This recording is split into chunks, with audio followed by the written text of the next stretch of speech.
미가서 하면 뭐가 떠오르세요? 아마 책 전체의 내용보다는 정말 유명한 몇몇 구절들이 먼저 생각나실 겁니다. 사실 10중 8구 여러분이 이미 들어보셨을 그런 구절들이죠.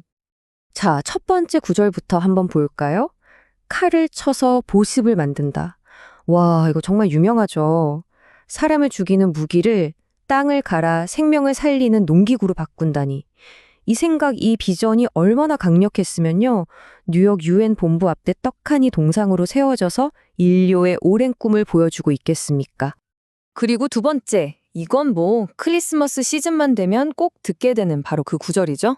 정말 작고 보잘것없는 시골 마을 베들레헴에서 위대한 통치자가 나올 거라는 너무나도 구체적인 예언. 네, 맞아요. 우리가 아는 그 크리스마스 이야기의 핵심이 바로 이 예언에서 시작됩니다. 마지막으로 어쩌면 미가서의 하이라이트라고 할 수 있는 구절입니다. 신앙의 본질이 뭐냐? 하나님이 진짜 원하시는 게 뭐냐? 딱 세 가지로 정리해 주죠. 이 구절의 무게가 어느 정도냐면요. 미국의 지미 카터 대통령이 취임 선서를 할 때 성경의 다른 어떤 페이지도 아니고 바로 이 구절 위에 손을 얹었다는 거 아닙니까? 와, 정말 대단한 구절들이죠? 평화, 희망, 정의. 그런데 여기서 한 가지 질문이 생깁니다. 아니, 도대체 세상이 얼마나 엉망진창이었으면 이렇게까지 강력한 희망의 메시지가 필요했던 걸까요? 자, 지금부터 미가가 살았던 그 어두운 현실 속으로 한번 들어가 보겠습니다. 미가가 고발한 대상들 한번 보세요.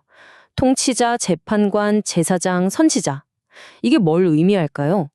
이건 그냥 나쁜 사람 몇몇이 있었어요. 이런 수준이 아닙니다. 말 그대로 사회를 떠받들어야 할 네 개의 기둥이 전부 뿌리부터 썩어 문드러졌다는 얘기예요. 시스템 전체가 완전히 붕괴한 거죠. 와, 이 표현 좀 보세요. 정말 소름 돋을 정도로 충격적이지 않나요?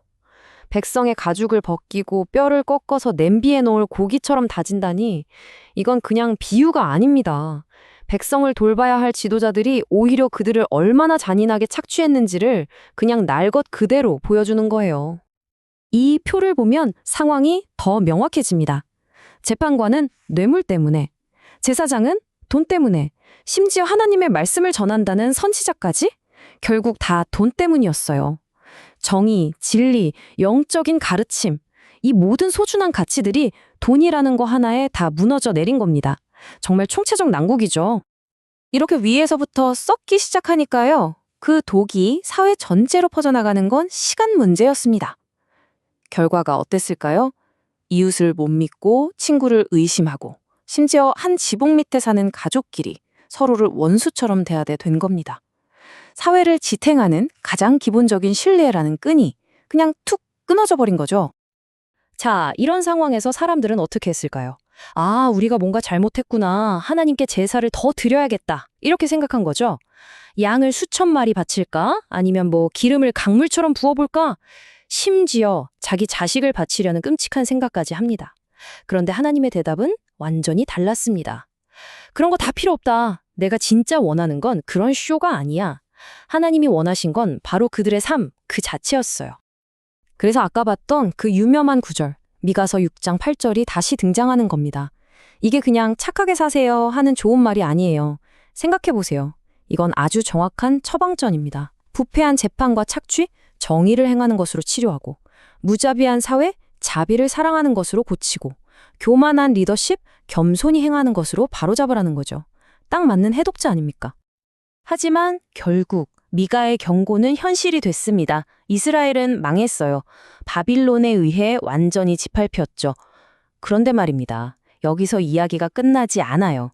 하나님은 그냥 끝! 하고 마침표를 찍으신 게 아니었습니다. 이 끔찍한 심판은 마치 암세포를 도려내는 고통스러운 수술 같은 거였어요. 끝이 아니라 새로운 시작을 위한 과정이었던 거죠. 모든 게 무너지고 희망이라고는 찾아볼 수 없는 그 잿더미 위에서 바로 그 예언이 다시 들려오는 겁니다. 우리가 맨 처음에 봤던 거요.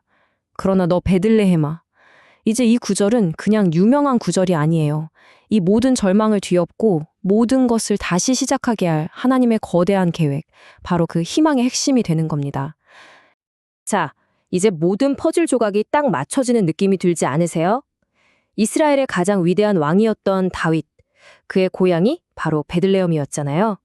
바로 그곳에서 새로운 왕이 나타나서 맨 처음에 봤던 그 칼을 보습으로 만드는 평화의 왕국을 이룰 거라는 거죠. 와, 심판의 경고로 시작해서 희망의 약속으로 완벽하게 이어지는 겁니다. 근데 진짜 놀라운 건 뭔지 아세요? 이 모든 이야기가 사실 이 예언자의 이름 안에 다 들어있다는 겁니다. 미가, 이게 무슨 뜻이냐면 누가 하나님과 같은가라는 질문이에요. 이 질문 자체가 바로 미가서 전체의 주제인 거죠. 이렇게 심판하시면서도 결국엔 회복시키시는 이 놀라운 자비와 신실함, 세상 어떤 신과 비교할 수 있겠냐는 겁니다. 결국 미가서가 말하는 희망의 진짜 핵심은 바로 이거였습니다. 용서. 우리의 모든 죄를 깊은 바다에 던져버리실 것이다. 이 약속 하나가 있었기 때문에 그들은 바빌론 포로 생활이라는 그 칠흑 같은 어둠을 견뎌낼 수 있었던 거죠. 하나님의 마지막 말씀은 심판이 아니라 회복, 죄에 대한 지적이 아니라 용서였던 겁니다. 자, 이건 수천 년 전 이야기입니다. 미가는 썩어빠진 자기 시대를 향해서 정의와 자비 그리고 겸손을 외쳤죠. 그렇다면 오늘날은 어떨까요? 우리가 살고 있는 이 시대는요? 과연 미가의 이 외침이 21세기를 살아가는 바로 우리에게 또 내가 몸담고 있는 이 공동체에는 어떤 의미로 다가오는지 한 번쯤 생각해 보게 됩니다.